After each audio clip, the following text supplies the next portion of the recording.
ഞാൻ നിന്റെ കൂടെ വന്നതല്ലേ, സോറി. ഇവനെ ഞാൻ അറിയുമല്ലോ. ദൈവമേ, ചിട്ടിക്കാരൻ. എന്റെ കുഞ്ഞെ, ജീവൻ വേണമെങ്കിൽ ഓടിക്കോ. എന്താ കാര്യം? ആ ചിട്ടിക്കാരൻ ഗുണ്ടകളുമായിട്ട് നമ്മളെ കൊല്ലാൻ വരുന്നുണ്ട്. ഇതിലാരൊക്കെ ആൽബി?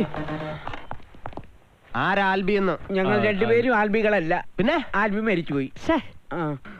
ഞാൻ ആൽബി. എന്താ കാര്യം? ഞാൻ ടോണി, റിയൽ എസ്റ്റേറ്റ് ബിസിനസ്സുകാരനാണ്. അപ്പൊ അവൻ ചിട്ടിക്കാരനല്ലേ?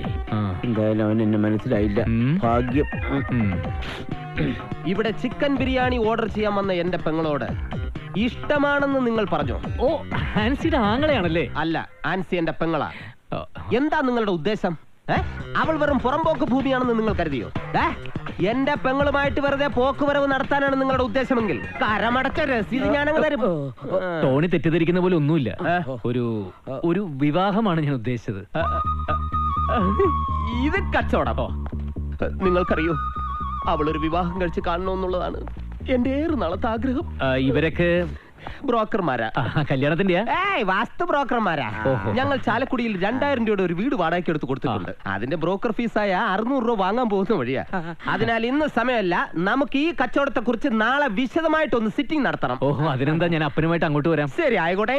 ഈ തരിശു ഭൂമി കൊടുക്കാനുള്ളതാണോ? മുഴുവൻ പാറയാ. പുല്ല് വളരുന്നു, അതുകൊണ്ട് ചോദിച്ചതാ. അപ്പനെ ഇപ്പഴേ കാണിക്കണോ? എന്താ കുഴപ്പം? എന്താ കുഴപ്പമില്ലാത്തത്?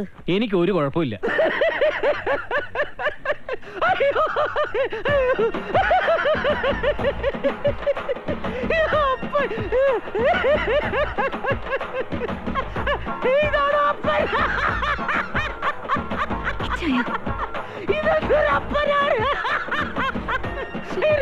എനിക്ക് ഇവിടെ ഇരുന്ന് ചിരി സഹിക്കാൻ പറ്റൂല.